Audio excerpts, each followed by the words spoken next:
Id-deputat Jose Herrera qal li hemm bżonn li jkun hemm emendi fil-Kummissjoni kontra l-Korruzzjoni li mhix qed tiffunzjona tajjeb u li fl-aħħar snin ma rnexxilix issib ħtija f'każ wieħed minn iktar minn 1000 każ li kellha qudiemha. Dwar il-liġi tal-Whistleblower Act, Jose Herrera qal li din mhix aċċettabbli kif infasla.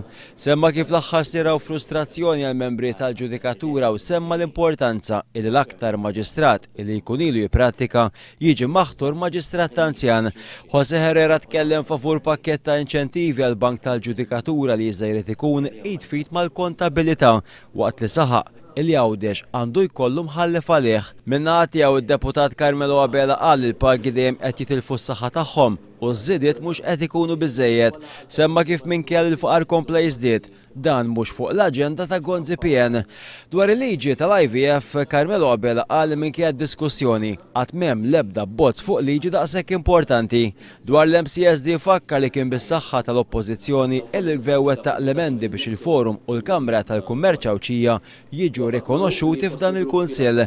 Abela staqsek il-1.5 miljun euro li ser jitnaqsu mill-ispiża soċjali u ser joqtu lill-pensjonanti u waqdiet li ħarsu nies vulnerabbli bħal huma s-sedqa, l-appoġġ u l-Fondazzjoni Inspire.